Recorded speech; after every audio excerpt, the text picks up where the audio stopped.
an impact do our words have? We just need to think before we speak because our words have power. These kids could carry this with them the rest of their life. Like something negative that you say could affect a child for their whole life. You have no idea. Yeah. You're listening to the Renewed Mama podcast. I'm Kimberly Mutar, and I help mamas like you stay renewed. As your host, my mission is simple. I help you renew your thoughts that are on repeat while you wash dishes or fold laundry. I help you renew the words you say to yourself and to your children when it's the best day ever and when it spirals into chaos, temper tantrums, and sibling fights. I am your coach helping you to renew how you respond so that you keep showing up as the mama you want to be. Do you want to speak life to your children? Do you want to give them a strong belief in who they are? Are there lies or negative mindsets that are holding them back?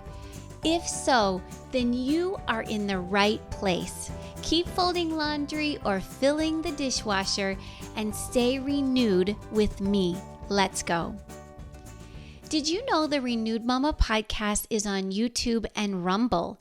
Do you sometimes feel like you want to talk to a friend while you wash dishes or chop veggies? If you'd like to laugh along with me as if we were sitting across from each other, then I invite you to push play and watch the podcast on YouTube or Rumble. Don't forget to like or subscribe while you're there too. Have you been enjoying these past 5 episodes about labeling your children? If you have missed any, I encourage you to go back and listen to them all. Episode 83, we first heard Bailey's story about the negative labels that hurt her as a child. In just a moment, you are going to hear another fantastic conversation I had with Bailey. Episode 84, we talked about positive labels and how they can help or hurt your children. Episode 85, we renewed our minds to what God says about us. Because as Bailey said, life is miserable living by what others say about you instead of what God says about you. Episode 86, we talked about what you can do if your child is being bullied by a teacher. Episode 87 was how to apologize when you hurt someone, especially with negative labels. How can you restore a broken relationship? All of the links for these episodes are in the show notes. I'm so glad to finally be able to share this conversation I had with Bailey with you. After you have listened all the way to the end, would you take a moment to share in the comments what meant the most to you? It would encourage Bailey and me so much to hear from you. And please share this whole series on labeling children with a friend. Welcome, Bailey, to the Renewed Mama podcast. We have been talking about you, Bailey, for the last 5 episodes. Surely you are famous by now. And we thank you for sharing your story with us. We're grateful that you are with us now to help us moms, dads, and teachers do better for our children and our students. We want to learn from your experience so that we don't repeat the same hurt that you felt. So tell us, what do you wish your teachers would have thought about you? What positive words do you wish they would have said to kindergarten Bailey? And how do you wish they would have responded to grade 4 Bailey? You know, when I read that question last night, there was a lot of feels with it because there's still part of me that's like, I don't know what the right answer would have been because, I mean, I feel like I'm a pretty easygoing person. And like looking back on how they handled everything, I would have been just okay with like a smile, a small word of affirmation. You're doing great. Like, you know, good job. Like any type of positive reinforcement would have been okay. Some way to show that, you know, they don't dislike me. It's great that you said that because we don't realize how much a smile and a positive word of affirmation really go. Yeah. Oh yeah. Because, kids can read, body language and facial expressions, and, we don't give them enough credit, but you can really tell when someone is displeased with you facially, at the very least, showing that they cared in some way. Right. Was it completely like dislike or dissatisfaction with you? Is that what you remember it feeling like? Well, with the teacher, like the kindergarten teacher, like anytime I did something she didn't like, right, she would hit me or whatever. So obviously I could tell that she didn't like me, Right. or just at least couldn't handle my behavior. But I know, like, I know I wasn't the only one. Like now I do. At the time, you're not really aware of those things, but I wasn't the only one that she was mistreating. And now I can see it. It wasn't obviously a me thing. It was a her thing, because there was patterns of that behavior for her. So, Right. And unfortunately, that's how a lot of it is. At least I feel for my parenting. It's not so much what my children are doing. That's just the annoyance or the frustration or the lack of teaching on my part. It's really what's going on in my heart. Like it's the stress or the overwhelm or lies that I'm believing or whatever that then I pass on to my kids. Yeah. Oh yeah, for sure. But you don't realize that when you're little, right? Like, you just take that as like, what's wrong with me? There's got to be something wrong with me if this adult, can't handle me properly or whatever, right? Exactly, who you should be able to trust and look up to. Right. Yeah. So after a while, did you not like going to school? How did you feel about that? Did you resist it because of how you were being treated? Or did you like going because that's where your friends were and it's fun? School is fun. Yeah. I think every grade was different. Like in my grade 4 year, like my mom said that I would come home from school every day saying I was stupid. So I think that year was probably one of the hardest ones. But overall, like, I did like school, like for the social aspect only. My grade 6 year, I spent almost the whole year outside in the hallway. Like, I'm actually surprised that I got by with, passing the grades, because like I was very rarely like in the classroom. I did love it for the fact that my friends were there, and it was, it was great in that way, but everything else was extremely difficult. So yeah. If it wasn't for the fact that I had 3 solid friends all the way from kindergarten until high school, like, I don't know what I would have done. I thought about that last night, and I'm like, I'm just so thankful for those friends. So, right. That's beautiful.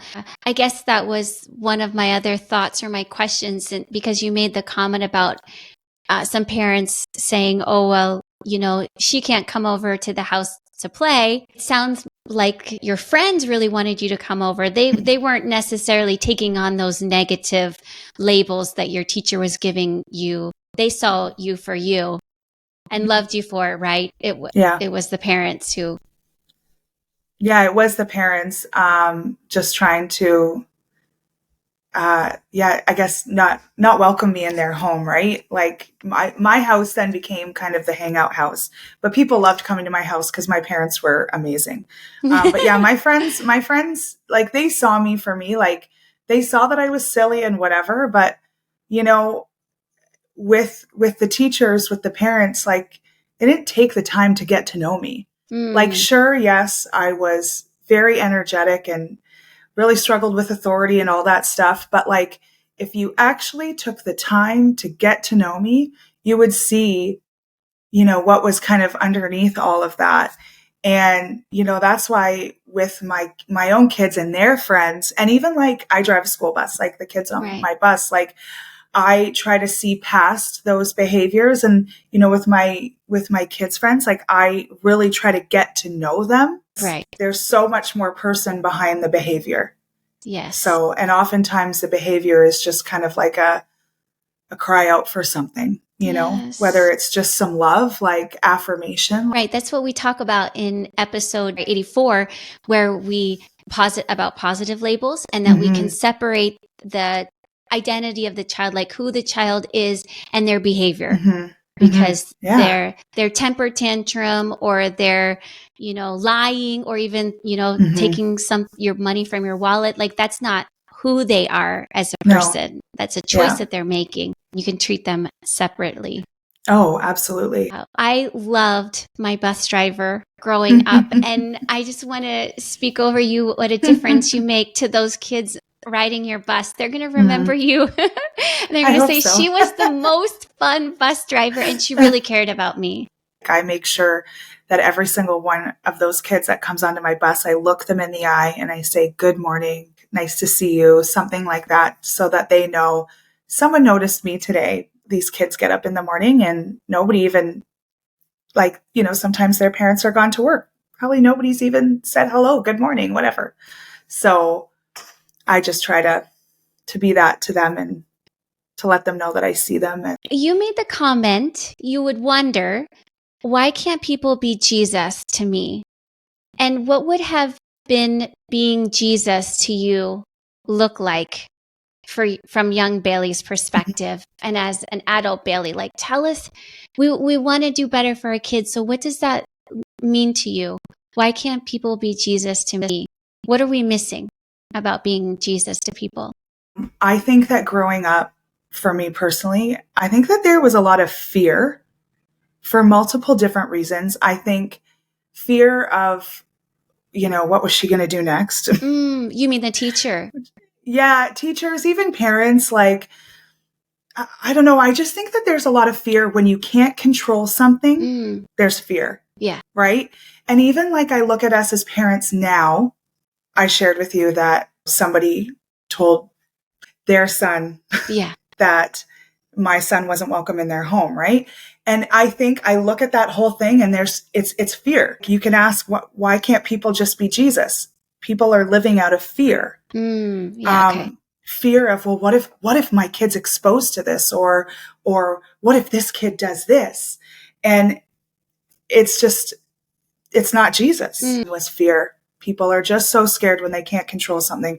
Then they take it a step further. Well, if my kid is exposed to this, then this is going to happen, and they're going to totally turn away from Jesus. But that's not having faith in him, right? Like, I look at my life and what I've gone through, and the fact that here I am, more in love with Jesus than I've ever been, in a wonderful marriage, have 3 beautiful kids.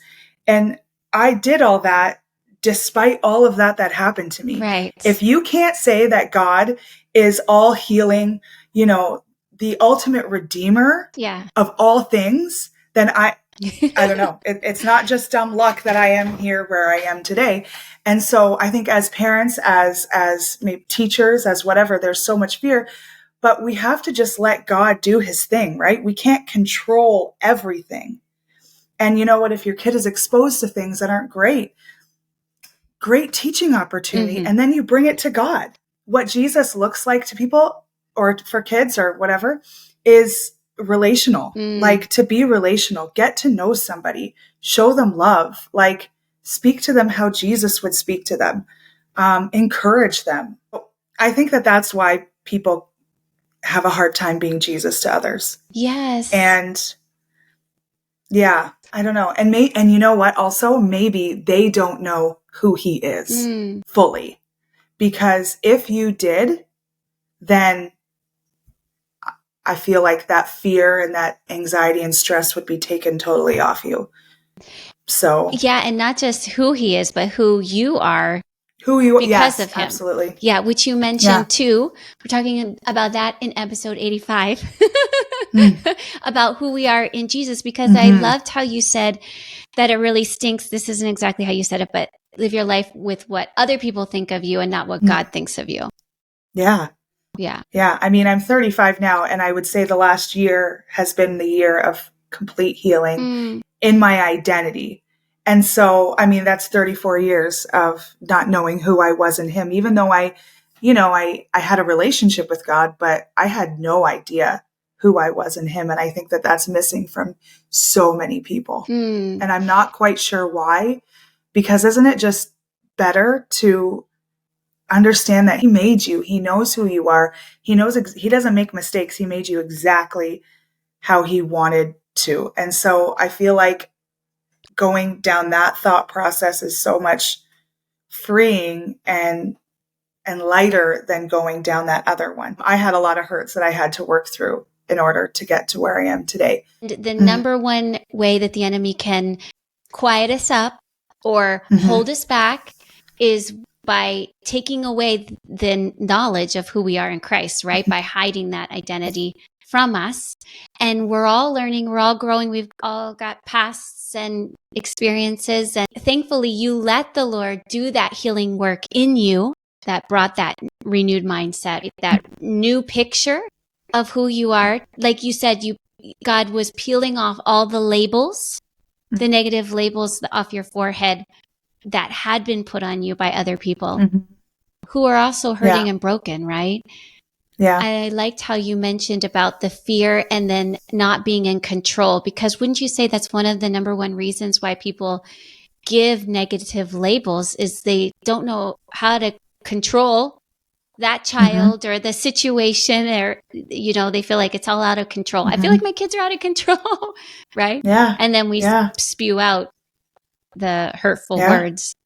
Yeah. Fear of judgment too. Like I know as a parent myself, I have some family members that have been incredibly judgmental, about my kids. And that totally affects you.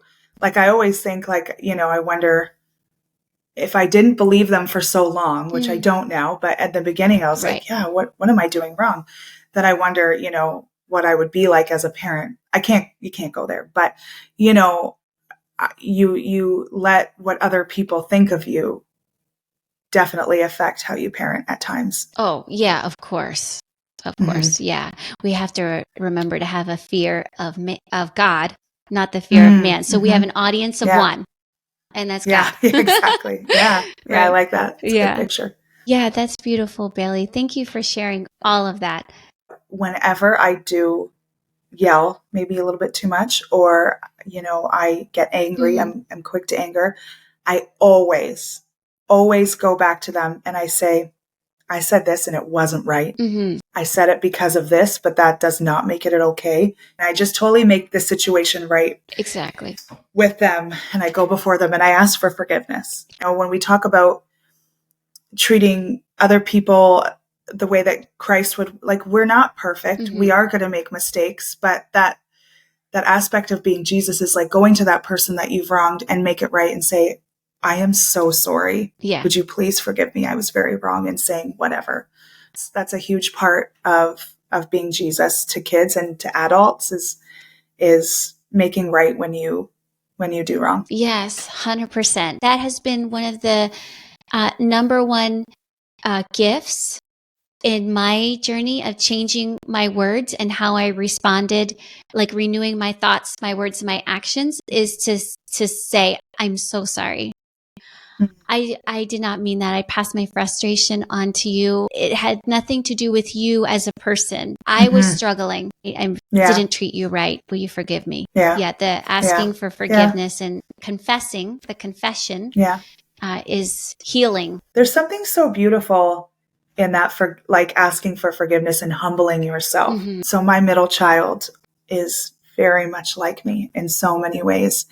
It is hard because this is how, God is just continuing to heal, right? Sometimes you just got to open up the wounds and work through them.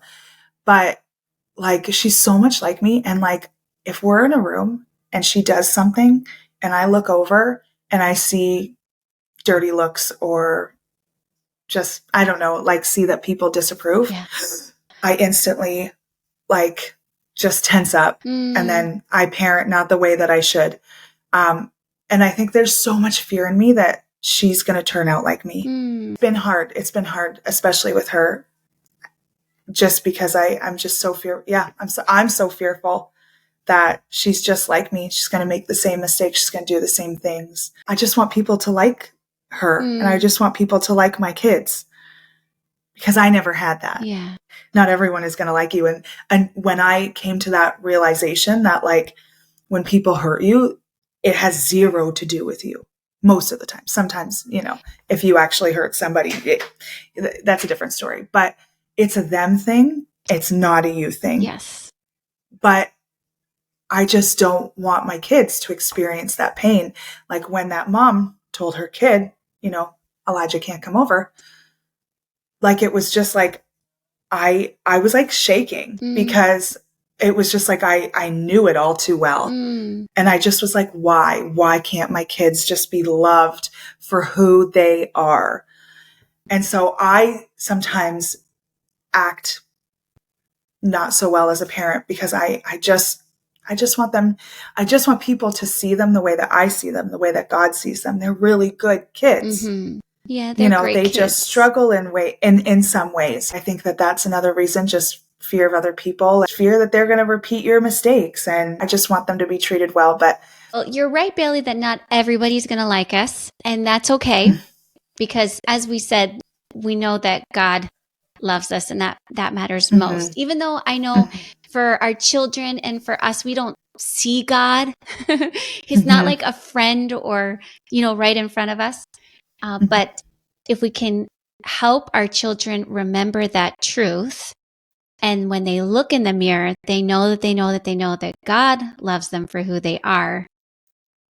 We pray they have the armor of God to say, oh, that kid in my class, or even that parent or that teacher, they must not be okay. I mean, I have that conversation with my kids all the time, even when they're fighting amongst each other, and trying to have compassion with each other to say, maybe they're not okay. Maybe they're a little stressed. Or I tell my kids, you should think, maybe mommy's a little stressed. Maybe she's a little overwhelmed. She doesn't really mean that.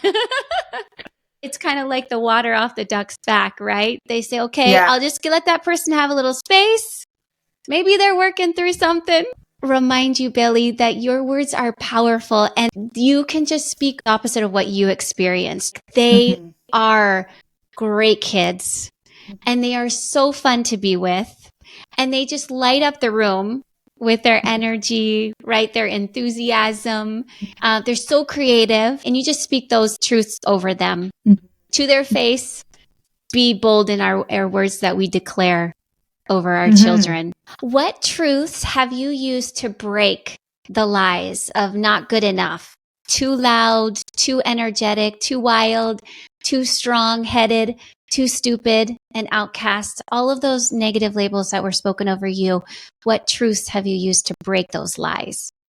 I always go back to God doesn't make mistakes. He designed me exactly how he wanted to. Whenever I have one of those lies kind of come back in or try to, I just kind of have to go back to like, that's not God's heart and that's not how he made me. God is all redeeming and all healing. He brings you through the healing process. There are still things that creep up that happened ages ago. We really do have to do the work to not put these labels on kids, not speak things over our children. Their brain is not fully developed, right? Like it kind of just works simply. Well, I get treated like this, so I must be this, right? Even though mom says I'm not, but this person was mad at me and they don't like me. And it's probably because like their mind goes to all these different places. And it's just so important to really watch our tongue. If I had a nickel for every time my dad said, think before you speak, I'd be so rich. You know what? I still say it to myself sometimes. But if everybody just took a second before something came out of their mouth, especially when they're having those frustration emotions, we just need to think before we speak because our words have power.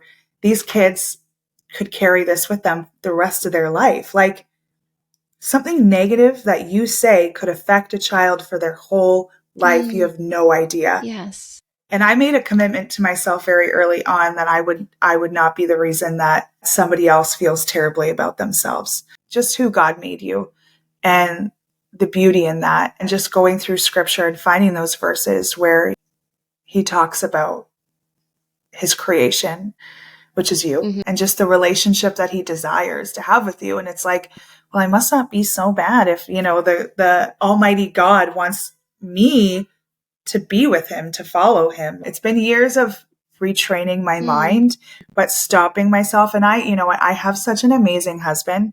Like he can see when the wheels start to turn, and he does call it out and will say like that's not you. And so I think that also is very helpful, having, a partner that, just kind of understands what you've been through and can help you, stop those lies from settling. Right. That's what family's supposed to be too. I'm so grateful that you have him in our home, that we're here to help each other, to break off those lies, say, Yeah. no, that's not who you are. Or would you like to try that again? Thinking something different, or behaving, responding a different way. Right. Yeah. I really thank you for sharing about how kids' brains work, because we forget that sometimes that they don't have the cognitive ability to make those connections. And we really do need to guide them through how to think, or how to perceive that other person might be struggling. They have their own things to work through. And so not to take on their negative words. In a child, when there is verbal or physical abuse, that rewires their brain. Like that, it changes things that are going on up there. That's also another reason to really watch what you say and what you do. And kids are just so vulnerable, and we have the ability to either lift them up or tear them down. I think this world would be so much of a better place if we actually did, raise up our kids the way we treat other kids, just well, with love and kindness and God's heart. How are you responding now for your children after having those childhood experiences? It's definitely affected my parenting for sure. Things that I'm still working on and working through and all of that. There is so much beauty in watching your kids, especially if they're just like you. And I think it's very healing in a lot of ways. I've had to kind of go backwards in order to go forwards with them and really deal with all that junk. I would say it probably wasn't actually until I had kids that I realized how much everything in my childhood had affected me. I'm definitely not perfect. I yell sometimes, and I know I shouldn't, but I'm working through it, just trying my best to love them the way that God has called me to. Yeah, it's been hard, but good. You're not the only one who yells, Bailey.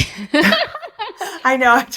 I don't like that. That's probably if I could pick one thing that I don't like about my parenting, is that I do yell sometimes. So yeah, my kids have been on the receiving end of, well, yours too, of all the things, right, that we are working through, and the good, bad, and the ugly. I think it's okay though, when we are authentic, when you can say, hey, you know what, I really struggled with this, and this is how I'm trying to do better at it. Or, you're just being open and honest. I think that's beautiful, because I pray that when they face the same challenges or the same struggles in their own marriage or their own parenting, that they'll remember. I see things in my parents that I feel sometimes are almost magnified in me, like it's duplicated twice over. And I think, wow, okay, let me break off those ties and let me renew that, like put that off and put on the new, the right way that I need to be thinking and speaking and responding, because I don't want that to be magnified even more so in my own children's lives. Would something like Speak Life badges, the sticker award badges, have helped you as a kid?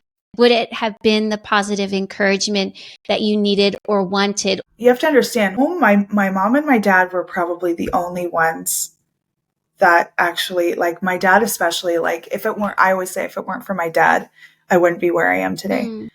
because he truly came alongside of me, was relational, and loved me through all the junk. And there was nothing that I couldn't share with him. Free space to come in and just be yourself. Yeah. And I never felt like I had to change for him. We have such a good relationship now too. So I'm so fortunate. I would say probably because I had none. Like at school, I had no one who said anything nice about me, who spoke life over me. Yeah. All I knew as a kid was people speaking death. It's either you can't, just give mediocre words. Your words either speak life or they speak death. You know how I said, like, I learned how to read people really quickly. Right. When I zoned in on somebody who actually, like, I could tell they liked me, it was like, I felt like $1 million. And so if somebody would have like came up to me and gave me one of those badges, I probably would have been like, oh my gosh, like, oh, wow. But I never had that. So it's even hard for me to look back and think, well, what if somebody would have? Because it just didn't happen, right? It would have made me feel really great.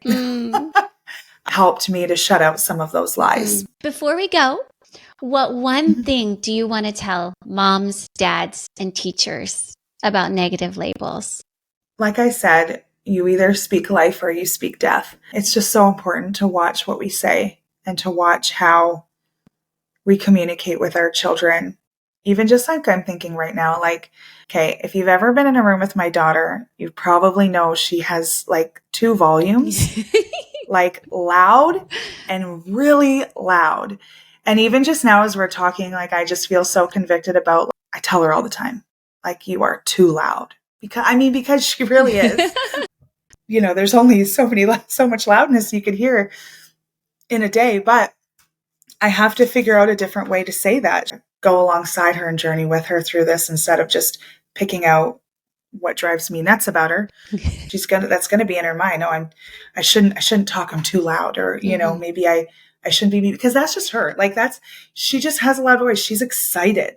We have to be so mindful about what we say to our kids, what we say to other people's kids. Like, obviously we make mistakes. We're not perfect, but the forgiveness aspect is huge, to be able to go to them and ask for forgiveness. Well, we have to remember that kids are supposed to be loud and supposed to be energetic. I mean, they're full of life. I mean, what better life do they have to live, to play and to explore and to create, and they don't worry about bills and making ends meet, and you know what I mean, like that.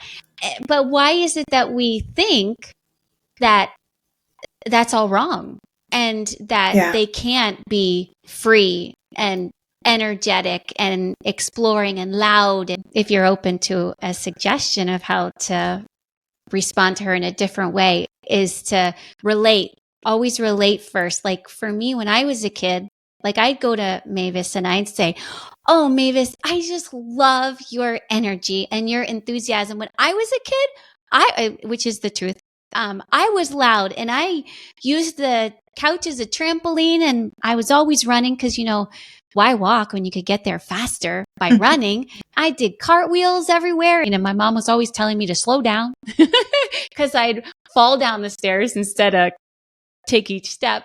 And then just encourage her by saying, you notice when is the best time to talk super loud and to share all that, enthusiasm. And then when's the time maybe you need to whisper?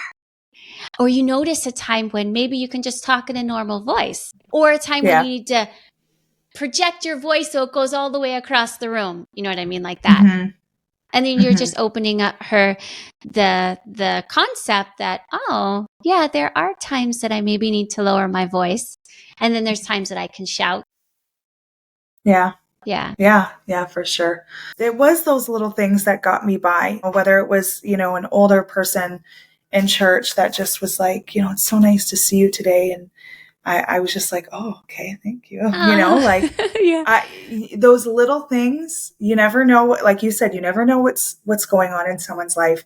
And so those little things can get kids by through difficult times. Like, you look really nice today. Oh, I really love that drawing that you just did. Good dance moves, because we dance in Sunday school. Yeah.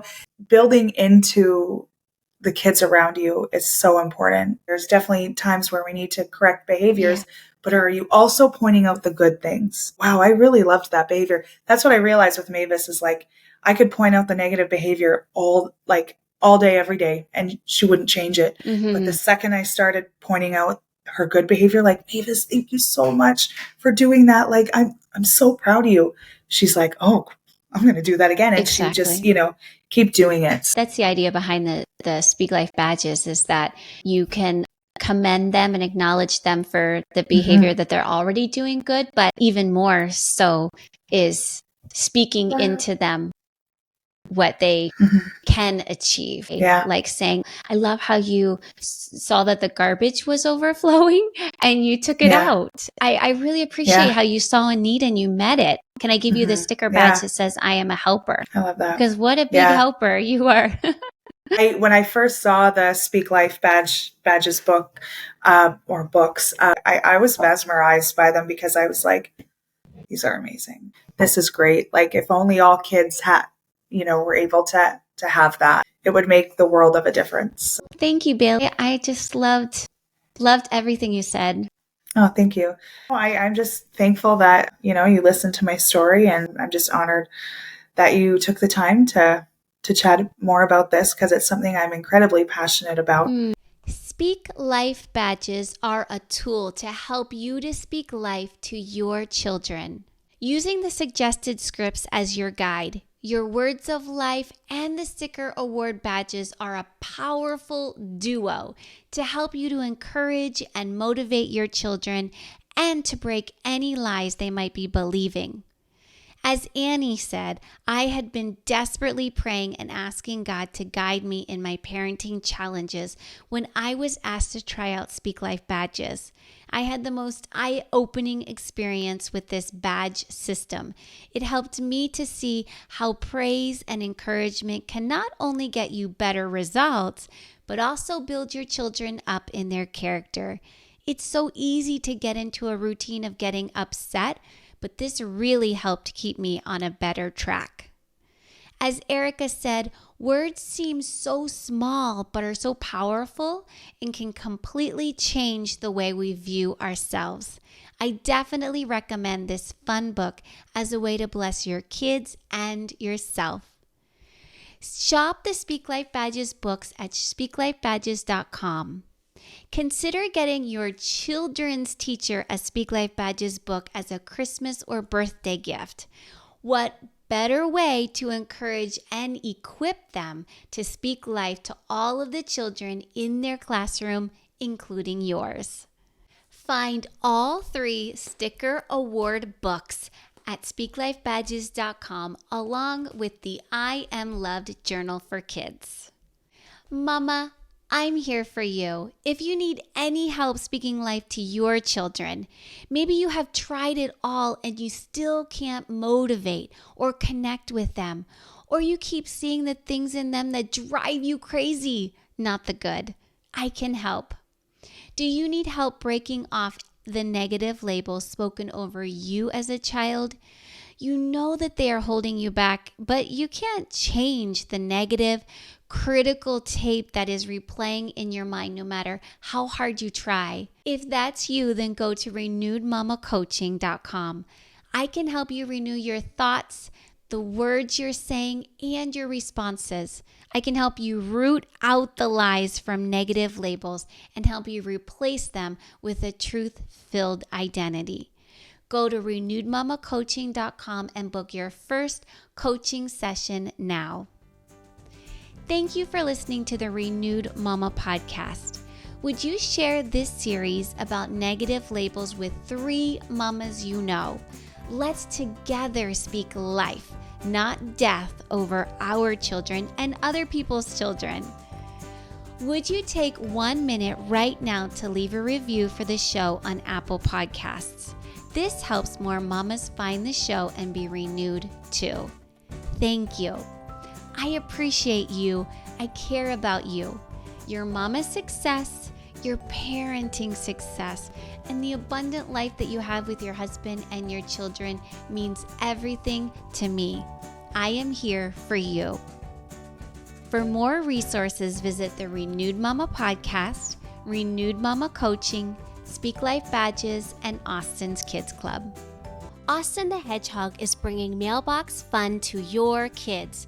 Your children ages 3 to 13 can receive mailbox surprises like activity postcards, happy birthday cards, stickers, crafts, recipe cards, coloring pages, puzzles, special gifts like the I Am Loved journal, a tumbler, Austin's matching happy birthday toque, and so much more from Austin the Hedgehog, straight to your mailbox with their own name on it each month. All teaching life lessons such as helping, using time wisely, how to monitor their own screen time, how to choose the right friends. Being strong means more than just muscles, how to have self-control, and their words are like seeds that will grow into fruit in their life. It is oh so good from Austin the Hedgehog. 2 subscription levels are available. Register your children today at austinskidsclub.com. Words have a powerful influence. It doesn't matter whether they are spoken, written in a text, emailed, memed, heard in a song, or seen on TV. Words can portray life, encouragement, hope, or lies, such as, "You'll never be good enough. You'll never be successful. It's too hard. Why even try? I just can't get it like all the smart kids in class." Speak Life Badges helps you change the messages that your children hear and believe. They need to hear your words of life. They need to hear your words that encourage them in who they are as a person and who they can grow to become. Speak Life Badges are sticker award badges with an I am message so that your child owns and believes the truth spoken over them. And while children like being recognized with awards, the lasting influence are the words you speak over your child as you award them with the badge. Sometimes we just don't know how to speak life. Sometimes in frustration we react and say the wrong thing. Speak Life Badges gives you scripts, the words for you to say to your child or student as you award each badge. So that when your child is out on the playground or working through a hard math problem or standing in front of a mirror or comparing themselves to another classmate, when they are faced with truth or the lie about who they are as a person, now the lie won't have any strength or merit. Because they, through you, with the help of Speak Life Badges, have been told that I am strong, I am smart, I can do the hard stuff, I work with excellence, I don't give up, I keep trying, I am teachable. Speak Life Badges is changing mindsets and breaking lies in the hearts of children. Children like Charlotte, who was so proud to wear her I Am a Great Reader badge because no one else had made her feel so happy about her reading before. Or Colton, who was willing to face the hard schoolwork and try again and again until he got it, because he believed the words that were written on his Speak Life badge. I am a champion. Now you can use your words intentionally to speak life over your children using Speak Life Badges.